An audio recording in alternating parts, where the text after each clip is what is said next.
भारत देख रहे हैं आप। और जैसा कि आपको पता है कि उत्तराखंड में और ख़ास तौर पर देहरादून में फ़िलहाल एक मुद्दा जो है वो बड़ा गरमाया हुआ है। मस्जिदों के माइकों को लेकर कल भी हमने उस पे कवरेज किया था। और देहरादून के जो उलमा हैं, उत्तराखंड के जो उलमा हैं, उन्होंने कल उनका एक प्रतिनिधिमंडल जो है प्रशासनिक अधिकारियों से मिला था। बाकायदा उसमें एक समझौता हुआ था। और उसके बाद आज मुफ्ती रईस साहब जो हैं, उत्तराखंड के जाना-माना नाम हैं, उन्होंने एक मीटिंग बुलाई पूरे उत्तराखंड से, लोगों को बताया कि कल शासन के साथ क्या हुआ था और आगे क्या करना है। तो उसी मुद्दे पर बात करने के लिए आज हम लोग पहुँचे हैं। जो आज मीटिंग की गई थी उसके बारे में जानेंगे और शासन प्रशासन से उनकी क्या बातें हुई हैं, आगे क्या होगा उन सब चीज़ों को लेकर मेरे साथ मौजूद हैं मुफ्ती रईस साहब। आइए बात करते हैं। मुफ्ती साहब, बहुत-बहुत स्वागत है एक्सप्रेस न्यूज़ आपका। जी, ये जो आज मीटिंग आपने तलब की है, ये क्या मीटिंग थी? इसमें क्या मुद्दे थे और किस तरह की बात? पहले तो मैं जो है एक्सप्रेस न्यूज़ भारत का बहुत शुक्रिया अदा करता हूँ कि ये हमारा मीडिया का बहुत अहम चैनल है जिसको बहुत लोग देखते हैं, कि इसके माध्यम से आप हजरात ने है कवरेज दी और मुद्दा उठाया। दरअसल यहाँ काफ़ी दिनों से माइकों के मीनारों पर जो अजान के लिए माइक लगे हुए हैं उस पर एक लोगों में एक बेचैनी है कि शासन के लोग न जाने क्यों उनको उतरवाना चाहते हैं और वो हमें हवाला बार-बार देते हैं कि भाई फला जगह से उतर गए, हम तो मंदिरों को भी उतरवा हम तो गुरुद्वारों को भी उतरवा रहे हैं। भाई हमें क्या मतलब है क्यों तो उतरवा रहे हो? और दुनिया भर के हैं जिनसे जो प्रदर्शन हो रहा है, डीजे बज रहा है, बारात आ रही है, उनमें तो ऊधम कट रहा है, दुनिया भर की चीजें। ऐसे तो अगर जरूरी चीजों को भी आप उतारोगे तो कूड़े की गाड़ी भी फिर रही है, फिर तो उसका भी तुम्हें हॉर्न उतारना पड़ेगा। कूड़े की गाड़ी इतना बड़ा उदाहरण है कि वो मोहल्ले मोहल्ले ऐसे वक्त में प्रदूषण कर रही है कि लोगों की नींदें उखड़ रही है। हालांकि आजान तो सिर्फ 2 से 2.5 मिनट होती है और सिर्फ 5 टाइम होती है। कितनी मिनट होगी? 10 मिनट। तो इस बात को लेके पुलिस ने जबरन माइक उतारने शुरू करे थे। तो जब हम लोगों के पास आए तो हमने फौरन जो है वो तत्काल मीटिंग करी, एक कॉल दी। जब कॉल दी तो प्रशासन ने हमें बुलाया और हमने प्रशासन के साथ बात की। तो माननीय एसपी साहब ने फिर हमें कहा कि भाई जो है ये माइक तो उतारने पड़ेंगे, फला जगह से उतर गए, फला जगह से उतर गए। हमने कहा जी क्यों? जब सुप्रीम कोर्ट या हाई कोर्ट उतारने के लिए नहीं बोल रहा तो आप किस आदेश के मुताबिक मस्जिदों के मीनारों से जो है माइक उतारना चाहते हैं? तो उन्होंने कहा कि प्रदूषण हो रहा है और जब माइक लगे रहेंगे तो कहीं ना कहीं वो कोई जोर से बजाएगा, कोई हल्का बजाएगा। भाई क्यों? कोई ऐसे आम राहों पर थोड़ा ही रखे एम्पलीफायर। हमने फिर उनसे ये बात सुलह हुई, तय हुई कि भाई हम हाई कोर्ट के आदेश के मुताबिक, सुप्रीम कोर्ट के आदेश के मुताबिक हम उसको बिल्कुल स्लो कर लेंगे, यानी जो डेसिबल तय किया गया उस डेसिबल पर जो है हम कर लेंगे। तो ये बात तय हो गई। आज हमने सारे मुतवल्लियों को और सारे इमामों को बुलाया जो मस्जिदों के जिम्मेदार हैं और जो माइक चलाते हैं, लाउड स्पीकर चलाते हैं, यानी अजान देने वाले और मौलवी लोग।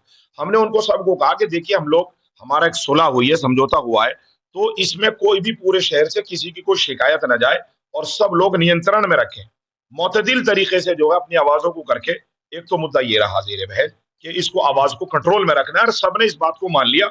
हमारे तमाम मुतवल्लियान और आइम्मा हजरात और अजान देने वाले सब इंशाअल्लाह इस आवाज को कंट्रोल में रखें। जी। तो पुलिस प्रशासन के साथ आपका मुआहिदा ये हुआ है कि जो एक फिक्स लाइन की गई है उसके बाहर आप आवाज़ नहीं होने देंगे। लेकिन शिकायतें आ रही हैं कि अभी भी कुछ जगह पर इस तरह की चीज़ें आ रही हैं। दरअसल ये शिकायत सिर्फ इसी की नहीं है, कुछ प्रशासन न जाने क्यों कुछ मतलब टॉर्चर सा किया जा रहा है। जैसे जूतों समेत मस्जिद में घुस गए, कुछ इमामों के साथ बदतमीजी और दूसरा व्यवहार करने लगे। अरे भाई क्या मतलब है? जब सुप्रीम कोर्ट का, हाई कोर्ट का आदेश नहीं है और हम सपोर्ट कर रहे हैं, उसके बावजूद तुम मस्जिदों में जा रहे हो। आज फिर फोन आए हैं कि आज फिर जा रहे हैं, जबकि ये मुआहदा हो गया। तो इस मुआहदे को पुलिस को तोड़ना नहीं चाहिए।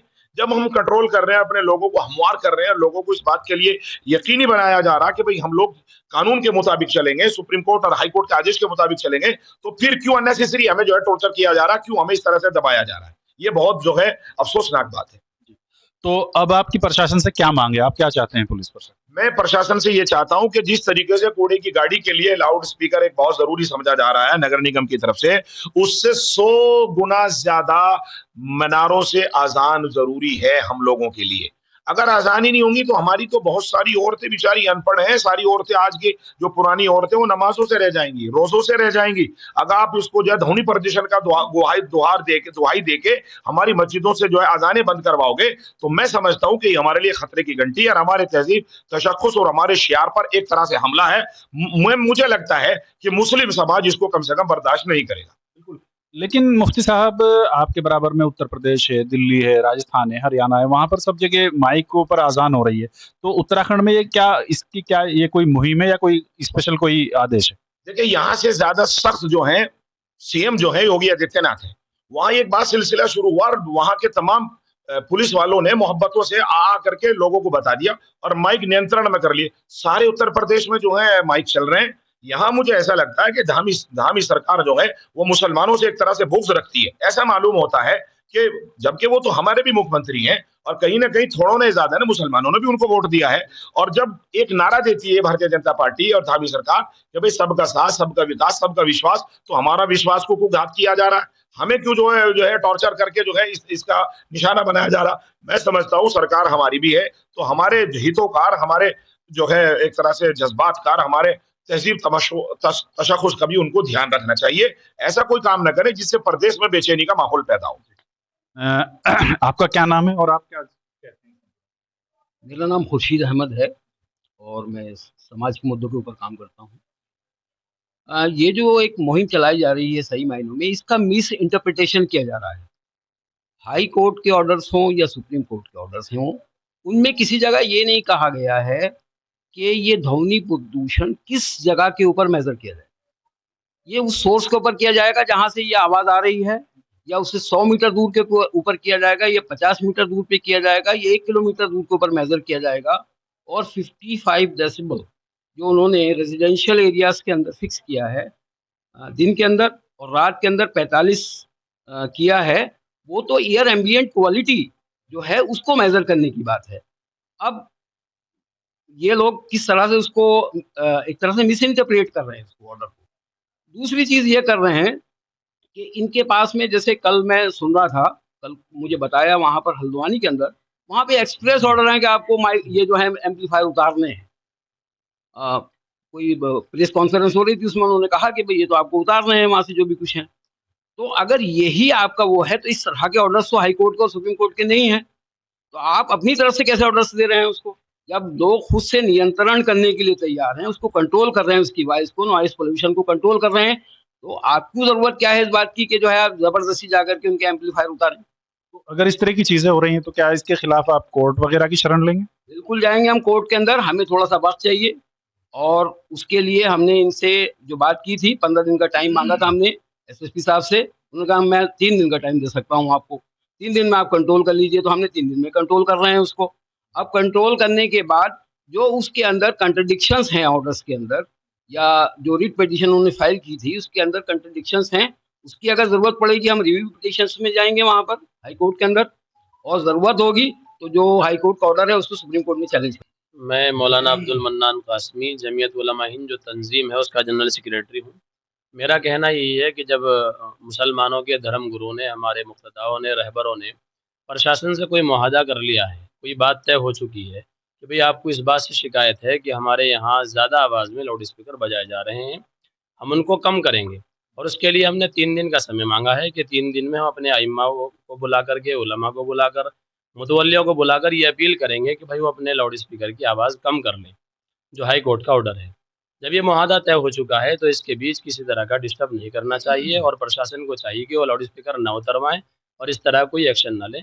और हमने आज ये मीटिंग करके ये तय कर लिया है, अपने अइम्मा को ये अपील जारी कर दी है कि सब अपने माइकों की आवाज़ कम कर लेंगे और किसी तरह की शिकायत का मौका नहीं देंगे। आज की मीटिंग में कौन लोग आए और कहाँ-कहाँ से लोग आए? कितनी मस्जिदों के लोग यहाँ पर आए और उन्होंने क्या इस बात से वो इत्तेफ़ाक रखते हैं जो आपने बातें की? जी, आज की मीटिंग में तकरीबन 100-150 इमाम और मुतवल्ली मस्जिदों के आए हैं और सब ने इस बात पर इत्तिफ़ाक किया है। और ये मुस्लिम समाज की खूबी की बात है कि जो कौम के रहबर उनको कहते हैं, वो उसको मानने के लिए हमेशा तैयार रहे हैं। हम उम्मीद करते हैं आगे भी वो अपने रहबरों की बात मानते रहेंगे। उन्होंने हमारी अपील को कबूल किया है और ये हमसे अहद किया है कि इंशाअल्लाह हम अपने जाकर के लाउड स्पीकर की आवाज़ कम कर लेंगे और शिकायत का मौका नहीं देंगे। बहुत शुक्रिया। आप देख रहे थे एक्सप्रेस न्यूज़ भारत। तो ये देहरादून और उत्तराखंड के जो ज़िम्मेदार लोग हैं, ख़ास तौर से मुस्लिम समाज के ज़िम्मेदार लोग हैं, इनका कहना यही है कि वो शासन-प्रशासन के साथ हैं और वो किसी भी तरह से माहौल बिगड़ना नहीं देना चाहते हैं। लेकिन शर्त यही है कि प्रशासन भी उनकी मदद करे, जो मुआहदा तय हुआ है, उस पर अमल करे और अगर कोई शिकायत भी है तो सिर्फ़ ज़िम्मेदारों से बात करे। और एक शिकायत ये भी है कि मस्जिदों में पुलिस वाले जूतों के साथ घुस जाते हैं, तो ये सब चीज़ें जो हैं, ये माहौल को ख़राब करने वाली हैं। कोई भी धर्म स्थल हो उसकी पवित्रता बरकरार रखना हम सब की जिम्मेदारी होती है। और सबसे बड़ी बात यह है कि देहरादून एकता की मिसाल रहा है, इसलिए शासन को भी इस तरफ ध्यान देना होगा। बाकी खबरों के लिए देखते रहिए एक्सप्रेस न्यूज़ भारत, जिद सच दिखाने की।